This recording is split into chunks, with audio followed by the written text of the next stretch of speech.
मुझे बहुत संदेह है कि आप इनमें से किसी एक पक्षी को पहचान पाएंगे। ये सभी हमारे पहाड़ी इलाकों के मूल निवासी हैं। उनमें से कुछ आक्रामक थे, खासकर बड़े पक्षी, लेकिन धीरे धीरे बांसुरी की धुन ने उन पर शांत प्रभाव डाला। वह मेरे मन में उठ रहे सवालों का जवाब दे चुकी थी, इसलिए मैंने चुपचाप सिर हिला दिया। संगीत ने मुझे भी सुकून दिया। थोड़ी देर बाद मैंने भी शुरू कर दिया। जानते हैं, इसे सुनते हुए मानो मेरे लिए समय थम सा गया हो। शायद ही कोई इतना मधुर संगीत सुन पाता हो। मैंने उससे कहा, इस चिंता को दूर करते हुए कि मैं एक अनजान जंगल के बीच में कैसे और क्यों हूँ।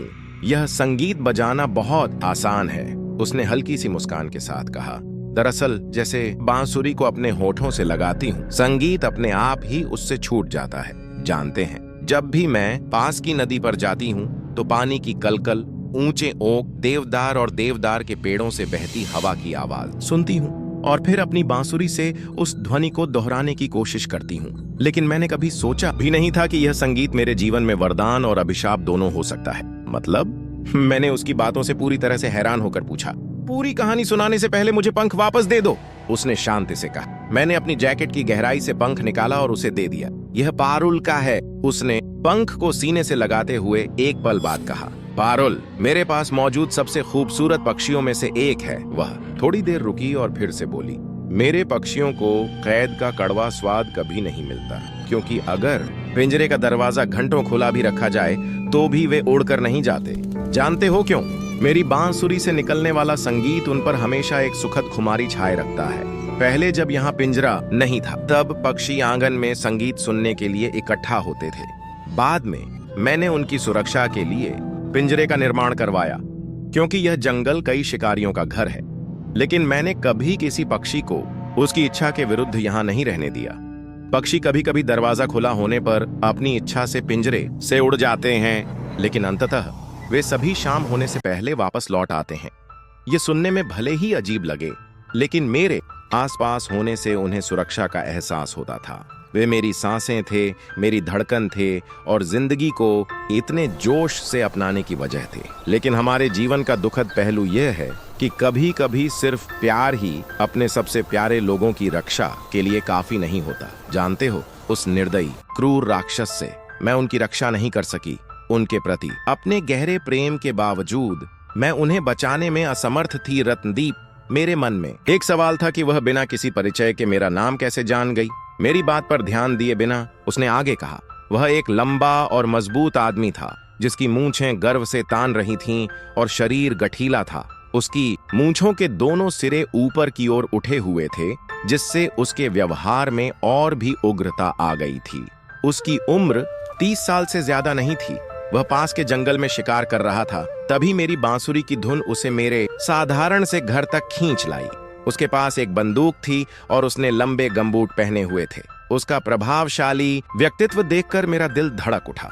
उसने मुझसे कोई सवाल किए बिना मेरी झोपड़ी का मुआयना किया और पक्षीशाला में बैठे पक्षियों को ध्यान से देखा। उसने मुझसे मेरी पहचान और मेरे आसपास रहने वाले दूसरे लोगों के साथ मेरे रिश्तों के बारे में कुछ सवाल किए और फिर अचानक एक ऐसी आवाज में मेरा हाथ मांगा, लेकिन मुझे नहीं पता कि आप कौन हैं महोदय, की सख्ती और मुस्कान की बनावटी मिठास ने मुझे जवाब देने से रोक दिया। उसने जाते जाते अगले दिन फिर लौटने का वादा किया।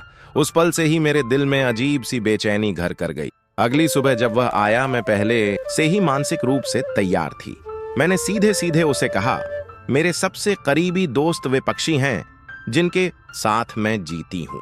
अगर तुम चाहते हो कि मैं तुम्हारे प्रस्ताव पर विचार करूं, तो तुम्हें मेरे साथ इसी जंगल की इस झोपड़ी में रहना होगा।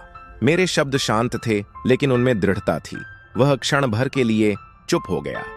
उसकी आंखों में आहत अभिमान साफ झलक रहा था। मुझे यकीन था कि वह कभी भी अपने आलीशान जीवन, अपने भव्य घर और शहर की रौनक को छोड़कर इस जंगल की साधारण झोपड़ी में नहीं रह पाएगा। और सच ही कुछ दिनों बाद उसने हार मान ली। लेकिन उसकी हार इतनी सरल नहीं थी। उसने मेरे सबसे प्रिय साथियों, मेरे पक्षियों से बदला लिया।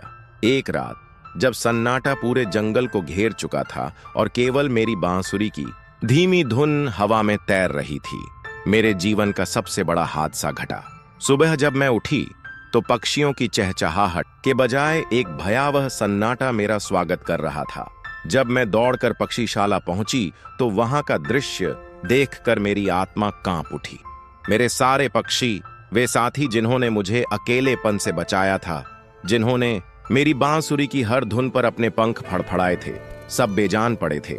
उनकी चोंचें आधी खुली थीं, मानो आखिरी सांस तक ताजी हवा के लिए तरसे हों। मैं टूट चुकी थी। मुझे जरा भी संदेह नहीं था कि यह उसी अजनबी का कृत्य था। शायद उसने पिछली रात कोई जहरीली गैस छोड़ दी थी। मेरा दिल रो रो कर थक गया, लेकिन फिर भी मैंने हिम्मत जुटाकर उनके शवों को जंगल के भीतर एक वीरान जर्जर कुएं में डाल दिया। वह कुआं सदियों पुराना था, सीमेंट से बना हुआ, और उसके चारों ओर घनी लताएं जमी हुई थीं।